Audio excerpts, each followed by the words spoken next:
Hi, everybody. Tyler from the Warehouse Podcast here, giving you a little pre-episode note that I, of course, recorded this episode right before the Orioles announced the signing of Charlie Morton to a one-year, $15 million deal. So I don't talk about it in this episode. That is all about the rotation. That's some unfortunate timing, but it is what it is. I do make some sort of predictions later in the episode about what the Orioles are going to do in the rotation, and I mention a potential in-season trade for somebody like a Kyle Gibson, which feels adjacent to a Charlie Morton signing. But yeah, I don't talk about it in this episode, and just want to let you know that so that I don't sound like an absolute idiot talking about something and ignoring the biggest piece of recent news.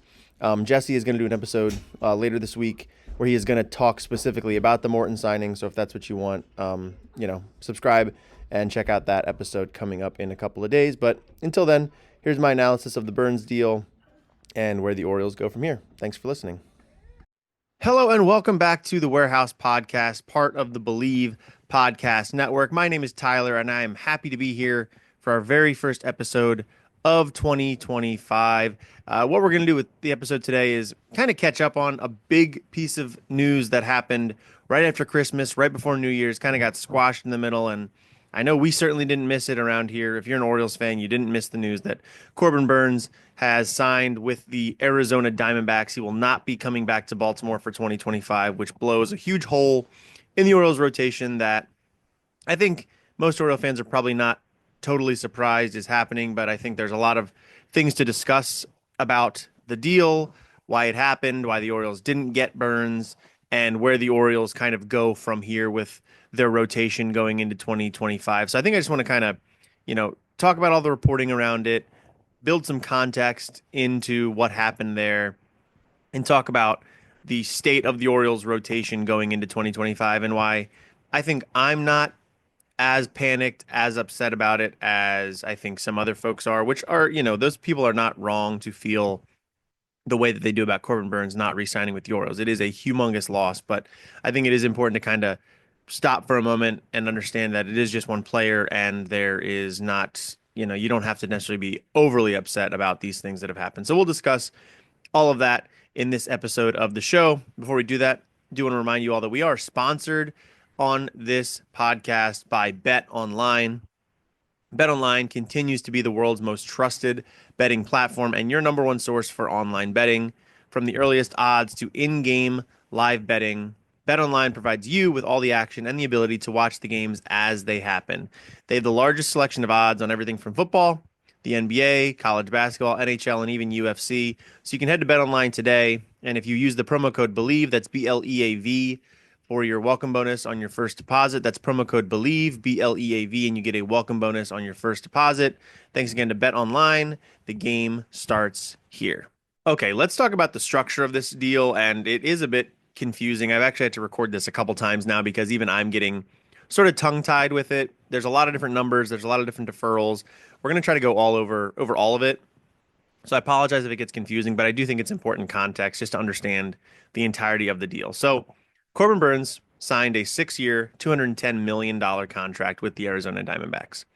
There is reporting from NBC Sports just this week that there is some significant deferrals in the contract.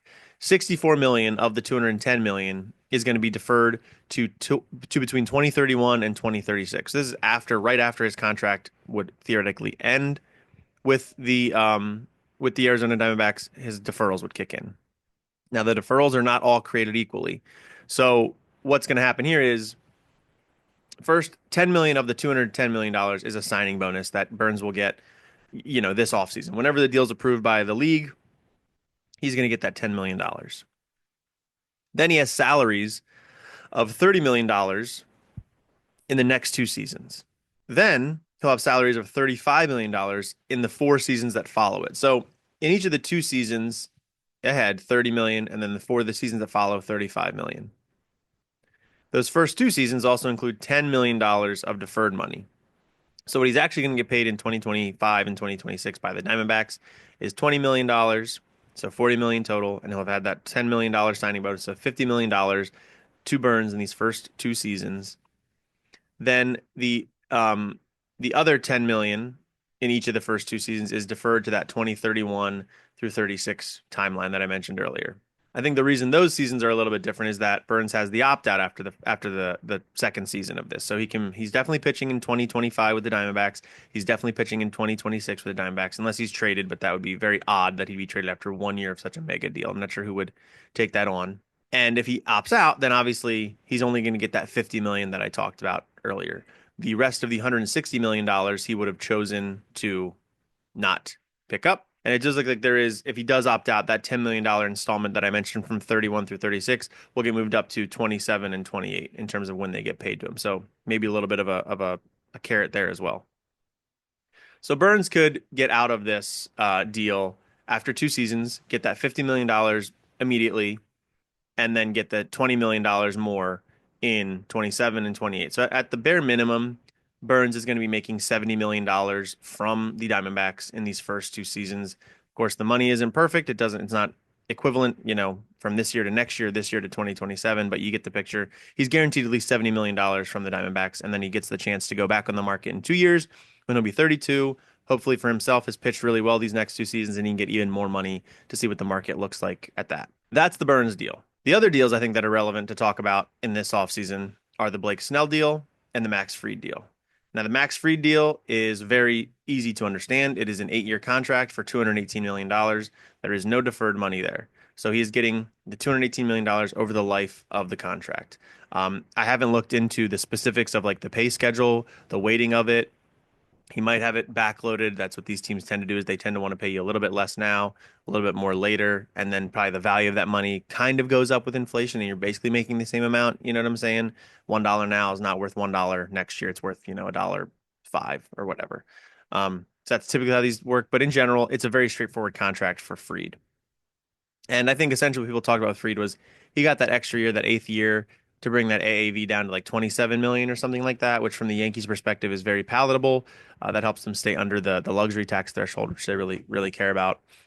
Which I talked about in the last episode I did, where the Yankees tend to go over for a year, under for a year, to yo-yo back and forth. So to get Fried signed up for a deal that's palatable for a long time, no opt-outs, no deferred money, feels pretty nice for them.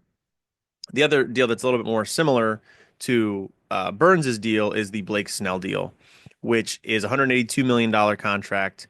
$66 million of that is deferred through July of 2046. So the deferral schedule for Snell is much longer in the future. So then what Burnes is where Burnes, like I said, if he does the whole contract with the Diamondbacks, he'll get paid out between 31 and 39 or 2031 and 2036. Snell's are deferred over much longer time through July of 2047, 46 rather. So we're going to be talking about Blake Snell here in the 2030s and 2040s, like we talk about Bobby Bonilla now, getting all that money, that $1 million from the Mets every year. That's going to be Blake Snell here in the next 10 to 15 years. But a larger percentage of Snell's money is deferred, and it's deferred over a longer period of time. So ultimately, I think Corbin Burnes comes out ahead here. It's, when you look at the number just in terms of the years that they're signed for and the amount of money they're getting, Snell has a higher AAV of like 35 million, I think, and Burnes is like 32 million. But in terms of actual value of the dollar that they're getting, Burnes is getting more money than Snell will get in terms of overall value because he's getting it sooner. And the other positive for Burnes is that he is getting an opt-out after 2 years, whereas Snell doesn't have an opt-out and Fried doesn't have an opt-out. So Burnes, I think we talked about, or people talked about going into this offseason as being like the top available pitcher. But then you see the contract he gets, and it's less total money than Fried, and it's a lower AAV than Snell. And you kind of say, well, what's going on here? He's not getting paid like he's the top starter, but really he is. It's just very convoluted and complicated, and it's just the way that I think a lot of baseball contracts are now. Maybe they were like this when I was a kid and I just didn't really think about it, or even in the last 10 years, but it does seem like this deferred money has really picked up recently. And like I said, people make fun of the Mets and even the Orioles because Bobby Bonilla gets deferred money from the Orioles every year too, that they don't talk about as much as he does with the Mets. But that's going to be like the reality of a lot of these contracts. We know the Orioles have a bunch of deferred money in the Chris Davis deal. He still gets paid every year. That's going to be more of the reality for a lot of these teams, I think, moving forward. And the Diamondbacks and Burnes are no different there. So kind of just want to lay that base because what I've seen a lot of people say is, wow, he gave the Diamondbacks a huge discount, or wow, like a hometown discount because it's Arizona and his family's in Arizona. Like it's, not that it's unfair, but the Orioles never could have done that because it's this and that. And I just want to say that that's basically untrue. There has been reporting that says that the some team in the AL East was ready to give Burnes a huge mega deal. Apparently, there was reporting from I think John Heyman to say that the Orioles and even the Blue Jays were ready to give Burnes a franchise record contract, which could possibly be true, but that doesn't necessarily mean that they were going to eclipse this deal he did get from the Diamondbacks because the franchise record deals for the Orioles and the Blue Jays are lower than the $210 million he's getting from the Arizona Diamondbacks. We did get some clarity on that with reporting from Danielle Allentuck of the Baltimore Banner. She reported right after the deal got announced with the Diamondbacks that the Orioles did make a competitive offer for Burnes, but it did not reach the level of the deal he ultimately agreed to. And the source that Allentuck has for this declined to indicate the specifics of the offer. We've talked about on this show that Elias seems averse to giving these huge mega deals to pitchers, especially long term. I've kind of theorized that he probably would have done something like a 3 year, $130 million deal for Burnes. Like he would have given him a ton of money up front, but he wouldn't have given him as many years. And obviously, Burnes might opt out of this deal with the Diamondbacks after 2 years, but in that setup, you give the player a lot of the leverage to kind of control how things go in the future. Whereas when you have him like a 3 year deal for a bunch of money, yes, you're giving him a bunch of money, but I know that that money is gone. I know it's for a short amount of time, and I'm not going to have as much money to pay you, defer to you, whatever. I'm kind of in control of my pocketbook versus you sort of having me up in the air depending on how you perform, depending on how you your health, all sort of things like that, that I think Elias has kind of indicated time and time again he's probably not into. So my expectation is that, or my guess, like I said, there's been no super solid reporting on specifics here. Alan Tuck couldn't nail the person down on specifics. I'm sure she asked about them, but my guess is the Orioles were more willing to give him a higher AAV than what he got from the Diamondbacks, maybe even higher than anybody. Like he could have gotten $40 million, $45 million maybe a year from the Orioles, but it would have been for like 3 years to say like, hey, we'll give you this now. Um, but it's going to be really short term, and no, we're not going to be deferring any money. It's all right now because that's just what we feel comfortable with. Maybe Burnes would have been, that would have really been betting on himself to say, okay, I'll take all this money because ultimately it's going to be more money than what the Diamondbacks are giving me, but there's far less security in it to say I'm going to take this money now, um, and not be sure that I'm going to get even more money down the road if I get hurt or whatever. Maybe that was that. I'm totally theorizing again. There's no reporting on this, but that's sort of my inclination is to say maybe they were going to do a franchise record deal, but it would have been over shorter terms. It maybe wouldn't have come with the opt-outs. It would have been Orioles having all the control because that's how just Mike Elias sort of strikes me with roster building in general, but with pitchers in particular. I don't think he would have necessarily wanted to leave up to chance this bigger deal. But again, that's just sort of me speculating on things. And I do want to say that from Burnes's perspective, like this is a great outcome for him. People have said he's got 3 kids. His wife and him live in Arizona in the off season. He would go back to Arizona on off days or I guess not the All-Star break because he pitched in the All-Star game, started the All-Star game this year, but you get the picture. Like when he had an opportunity to, he was flying back to Arizona, and now he won't have to do that. He will be right there in Arizona. I'm not sure how close he lives necessarily to Phoenix, but this is a great outcome for him. He gets to stay close to home. His kids are there, his family's there, and he'll be there half the season. Spring training will be relatively close to home. So I think from Burnes' perspective, that's great. What I don't think people should assume is that he was absolutely willing to go to Arizona over anything else. The fact is that the Arizona Diamondbacks paid him a ton of money to go there too. I mean, is he getting a discount or is he giving them a discount? Potentially, but we don't know that that's the case. As I just kind of laid out, Burnes is still going to end up in terms of all the money, value, flexibility with the best deal of a starting pitcher this offseason. Yes, on paper, the AAV is lower than Snell. Yes, the total money on paper is less than Fried. But in terms of value, in terms of what he can do with his career moving forward, Burnes is getting the best deal of the free agent pitchers this offseason. So I think people need to like press the brakes a little bit in terms of saying like, wow, the Diamondbacks, it's because it's a hometown discount, yada yada yada. Like, no, the Diamondbacks, yes, it works out for Burnes that it's where he wants to be, but the money ultimately still makes the most sense from the Diamondbacks, and that is me saying that without knowing what the other offers are specifically. It's the reporting is a little bit crossed. We don't know who exactly offered what. Yes, we know some teams were willing to maybe offer more dollars to Burnes, but would have been more deferred money? Would it have been over a longer period of time? Were there any opt-outs? Were they willing to put in no trade protect? Like there's all these things that we don't know. But what we do know is the deals that have been signed, that have been agreed to, and it still feels like Burnes is getting the best deal that feels pretty fair for this market. So yes, could the Orioles have probably done this deal? Yes. Would Burnes have wanted to sign it with the Orioles over the Diamondbacks? Probably not. So I guess, in that perspective, if the Orioles offered him the exact same deal as the Diamondbacks, would he have taken the Diamondbacks deal still? Probably. But it's not to say the Diamondbacks gave him he didn't give the Diamondbacks some huge discount that he's making, you know, league minimum or 15 mil a year. This guy's getting paid. He's making over 30 million AAV, and the value of it is the most of any starting pitcher this offseason. So congrats to Burnes. Congrats to the Diamondbacks. I'm glad that if he didn't sign with the Orioles, he also didn't sign with an American League team, in particular an American League East team. It kind of keeps the Orioles where they were right before the deal happened, which is to say, I think they're right there with the Yankees. Some people want to say the Red Sox are sneaking up and even past the Orioles. I would disagree with that assessment of the situation, but the Red Sox are definitely better than they were, I think, at the end of last season, and they were better last season than they were probably expected to be. So the Red Sox are right there too, but I don't think the Orioles' position has changed all that much with this deal. And again, it's January. There's still time for moves to happen between now and late March when the season begins. But clearly a big loss in Burnes, but where he ends up doesn't impact the Orioles a whole lot, which I think is a positive that we can take from this.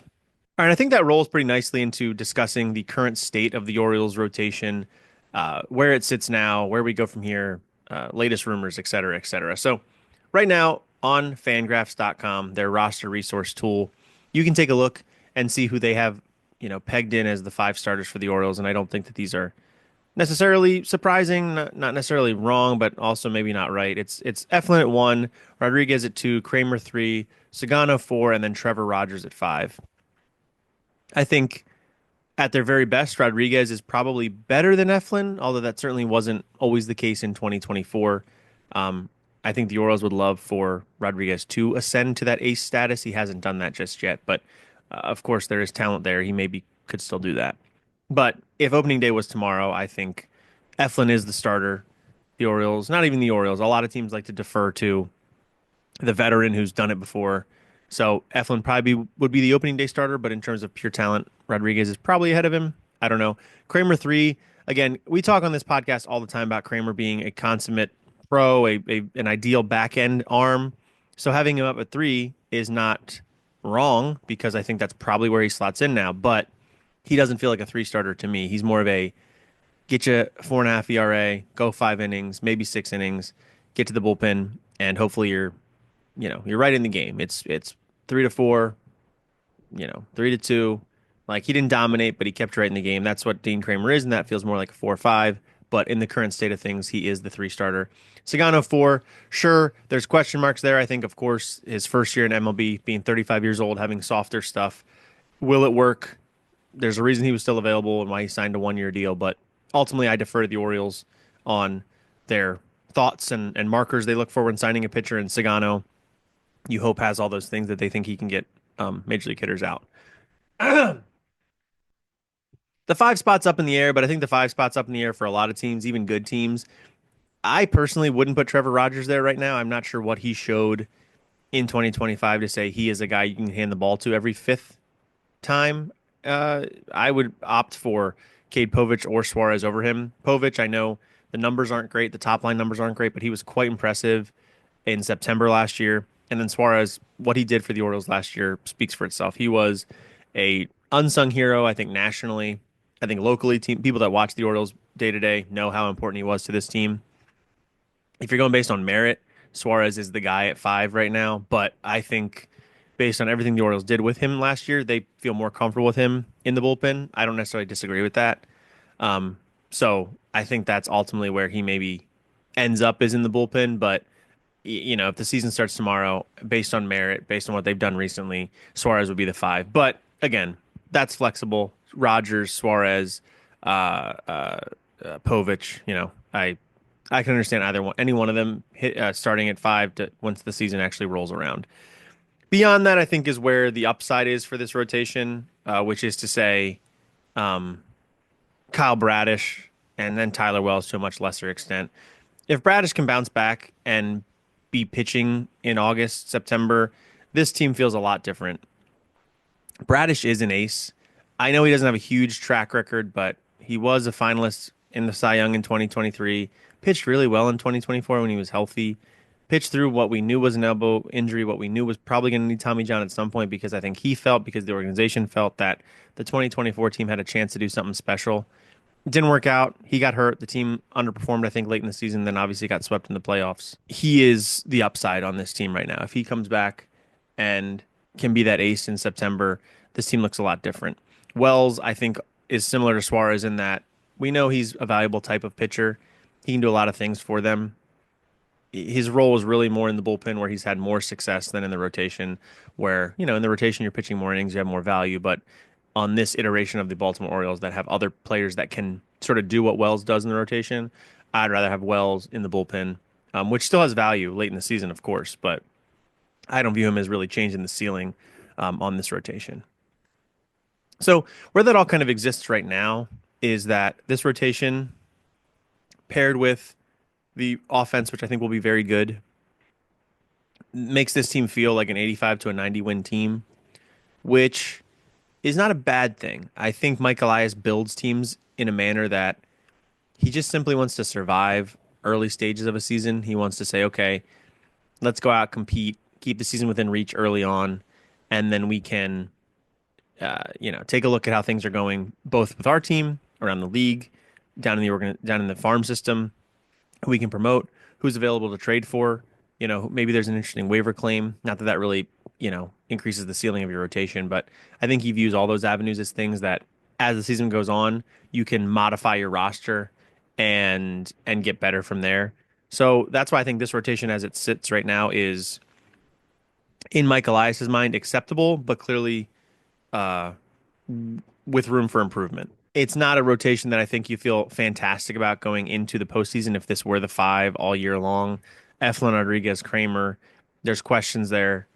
Bradish comes back. I think you feel a little better about Bradish, Eflin, Rodriguez, but even still, maybe there's some modifications to be made there. The team has already missed out on most of the big names this offseason. Didn't get Burnes, didn't trade for Crochet. I think there were some theories that Snell could come on a short-term deal. That didn't happen.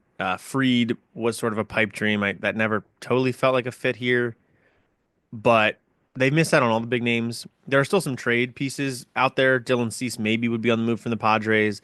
The Mariners are looking for offense and have plenty of arms that they could trade. I think that'd be really exciting. But is Mike Elias going to give up the prospects to make that happen? I have some doubts there. So, the one that's sort of the big one of the moment is that the Orioles are interested in Jack Flaherty, a reunion there. Obviously, he pitched here in 2023. It didn't go well. That was after he didn't really pitch that well with the Cardinals earlier in the season.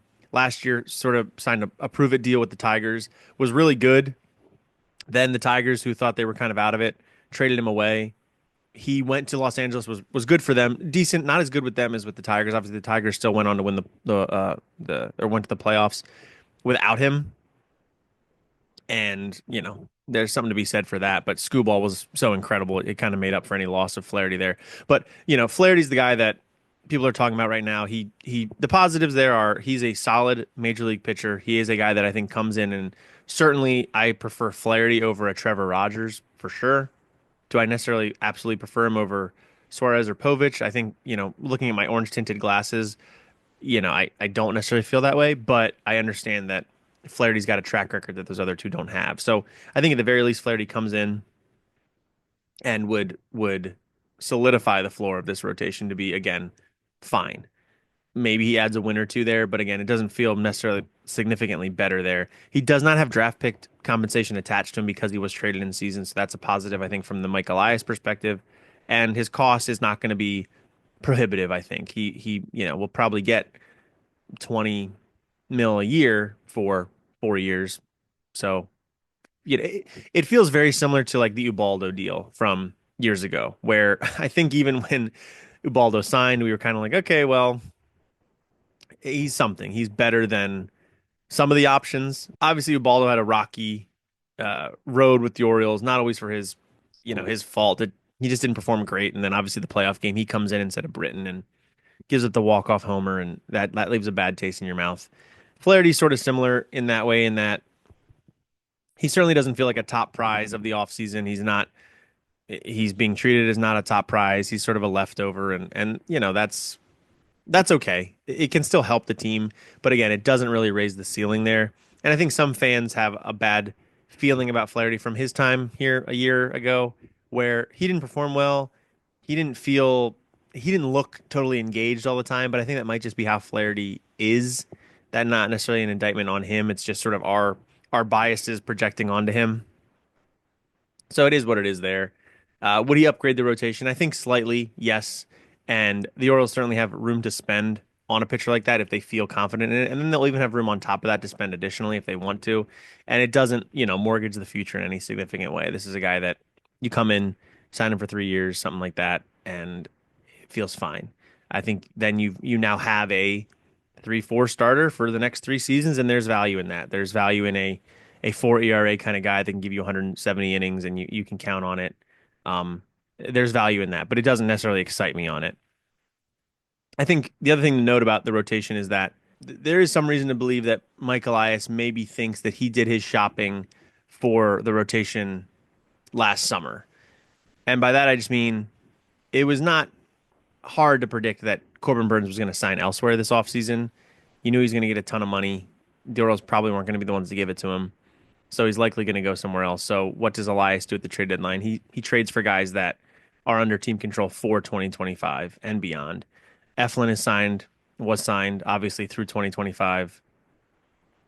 Rogers is signed through 2026 or under team control through 2026. There are reasons to do that. Obviously, there's value in just having a player, but when you know you have another player on an expiring deal, you need to get some of that safety net there. And Rogers and Eflin do that. And they also buy Elias time to say, okay, I have these guys. They get me through this year. And oh, we really like this about Rogers. He can become something that he's not yet. And maybe that doesn't give us an ace, but it gives us a 2 or a 3 or something like that. And now we are better, and it bridges the gap even further, and it allows a player to develop, or it allows the market to play out. And I'm really spitballing here, but it just simply buys you time and keeps you competitive. And again, keeps you in that 85 to 90 win sort of range that I think Elias wants to be in. And then you can see what the market looks like at this coming trade deadline and say, oh, the Mariners are out of it now. They'd probably be desperate to give up Luis Castillo, who maybe he's not pitching as well as he was, or, Logan Gilbert. Maybe they'd be more amenable to a trade there because they see they really need offense long term. Maybe there's a deal to be had there that isn't there right now because their asking price is just off the charts. It could be something like that. And now we've got this other big arm for 3 seasons. And again, that buys us time there. And our core is still intact, and our rotation is now competent for even longer. I don't know. These are just things that I think like Mike Elias runs through in his brain, and I'm sure runs it through the computer program they have to say, like, this is logical. And it would have been illogical to give Corbin Burnes $50 million over 3 years or something if that was like the alternative plan. I'm totally guessing again on that, but that's sort of where things are right now. So what do I think happens with the Orioles long term? Not even long term. I think what happens with the Orioles rotation, I would not be totally shocked if this rotation we have right now is what the Orioles go into the season with. To say Eflin's the opening day starter. Rodriguez, we're going to depend on him and hope that he ascends a little bit this year to give us a more rock solid 1-2 up there. Kramer, Sagano, Rogers, Povich, all the rest, Suarez, we get whatever we get out of them. Let's track Bradish's progress on his rehab And if it's not looking like he's going to come back in a timely fashion, then we need to start searching for another arm. If Bradish comes back, we're good. We got Bradish, Eflin, Rodriguez. That's a good 1, 2, 3. Our offense is going to carry us anyway, so I'm not looking to go crazy. But that feels like a good 1, 2, 3, and we're kind of set. Maybe we get a supplemental piece at the deadline to eat some innings. We reunite with Kyle Gibson. He signs with the Pirates or something, and we go get Gibby at the deadline to give us some innings down the stretch or something like that. But we don't need to go get an ace, so he should be pretty cheap. And if Bradish isn't doing well, then we need to start talking to the Mariners. We need to start talking to these other teams that maybe the White Sox have an arm that ascends, and we can go get that guy, or one of these rebuilding teams that has a guy that can do the job for half a season, and we can kind of go from there. But so that is the maybe disappointing, unexciting prediction I have for the Orioles, is to be annoyingly, frustratingly conservative in terms of roster building. But again, this can't shock us. We should be mad and annoyed that the Orioles aren't being more aggressive to take advantage of this window of offensive talent they have with Gunnar Henderson, who, look, he's a generational type of player for the Orioles. I've talked about on this show before, is that he is better than Manny Machado ever was. He is a type of player that performs in all facets of the game: offense, defense, base running, or at the plate, on the bases, in the field, in a way that no Oriole has in my lifetime. And he feels the way that I would imagine a lot of people felt about Cal Ripken in the 80s and 90s, a sort of franchise altering type of player. You have him in his prime, cheap. You need to do everything you can to win right now. And not even just him. Rutschman, yeah, he was bad in the second half. He'll probably be better this year. Kowser was really good last year. Um, Jordan Westberg, really good last year, made an all-star game. Jackson Holliday, you think is going to be fantastic. Like, this is the time to make it happen. They really deserve to have an ace on this pitching staff that they just do not have. And that is problematic in a lot of ways. But this is what Mike Elias has told you he is. He has told you that he believes in the pipeline. He believes in never having to do this rebuild again. This was a one-time rebuild, right? This was tear it all down, suck for a couple years, mission accomplished there, and then never have to suck again. But that comes with being built the way that the Guardians are built and the Rays are built, where you're going to have years where you are not terribly aggressive. You are not terribly interesting, because your goal is not 100 wins and a World Series title. Your goal is 85 to 90 wins, get in the tournament, hope something magic happens. That's the goal. Mike Elias is pretty much, he's not said that specifically and explicitly, but all of his actions indicate that he's not going to mortgage the future in terms of dollars. So the Corbin Burnes deal wasn't going to happen unless it was probably a shorter term, higher AAV deal.